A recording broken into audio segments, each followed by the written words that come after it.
او داسې صوفي شاعر و چې داسې عاشق شاعر روان دی د مدینې منورې په سفر چې سمنځ سفر یې وکنو. هغه زمانه کې د مدینې شریفې چې کوم گورنر دی والی، هغه نبی علیه السلام په خوب کې ولید. وی یو سړی را روان دی په قافله کې مدینې شریفې ته، نوم یې عبدالرحمن جامی دی.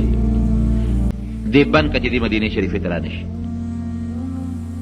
د مدینې شریفې گورنر فوراً پولیس ولیږل، وی دا سړی واپس کړئ.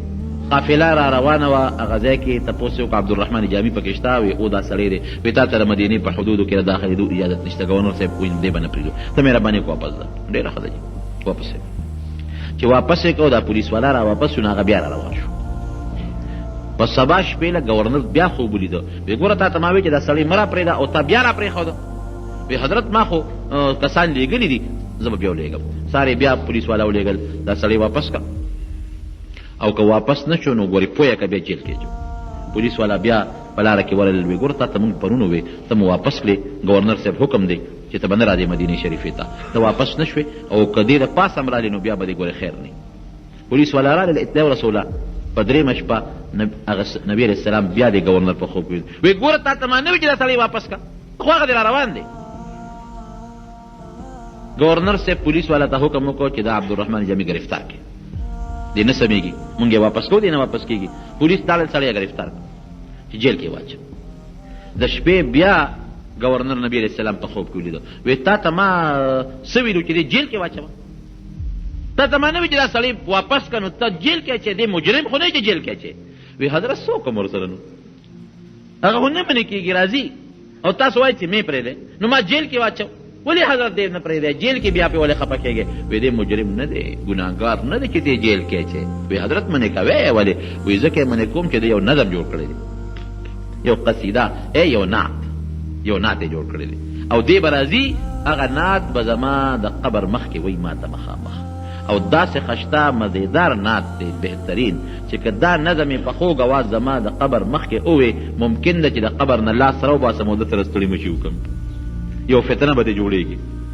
دې پوه که چې دغه نعت مو وایه، دغه نظم مو وایه، په دې پوه که او باقي پرېږده.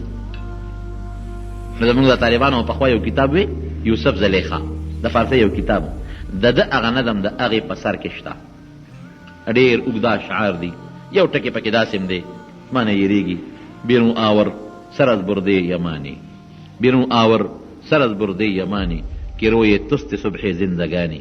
ای دا الله رسوله لږ غوندې دا سر دی د دې خشته ښکلي کفن نه بار راوباسه، ستا په دې مخ مبارک چې دا کم د یمن اعلی خشته څادر پروت دی، دې نه خو دا سر مبارک لږ بار راوباسه. ولې؟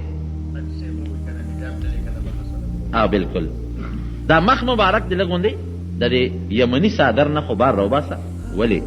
ځکه چې ستا مخ مبارک د جون سبا دی، سبا څنګه چې د ورځې سبا راښکاره شي او رڼا شي، نو د انسان جون د تیارې نه رڼا ته به الودي چې ستا د مخ مبارک شغلې پې پرېوځي. حجاب لرې که د مخه محبوب رورو، ښه حجاب لرې که د مخه ګلفم رورو، سنم په ځای کې د ګلفم ویلا بخي خیر دی، هغې خو د یو عشق په بنیاد ښکلې لفظ ویلی دی. خو حجاب لرې که اصل تاجي صاحب د دغې کړی لفظ سنم نه دی، ښه ګلفم دی. دا شاعرانو خطا کړی، وروسته تاسو ناتخوانانو خطا کړی دی. لکه حجاب لرې که د مخه ګلفم رورو، څنګه دی ورپسې چې مې لرې شي د زړه ځینې غم رورو. حاجي صاحب هم وایي، واقعي حاجي صاحب رحمت الله علیهم یو بهترین عاشق و. الله یې زموږ د ټولو په زړونو کې د حضور پاک مبارک او د هغه د کلي محبت او عشق پیدا کړي. یو صاحب د قصیدې د قصیدې برده ډېره مزېداره خشته قصیده یې لیکلې ده.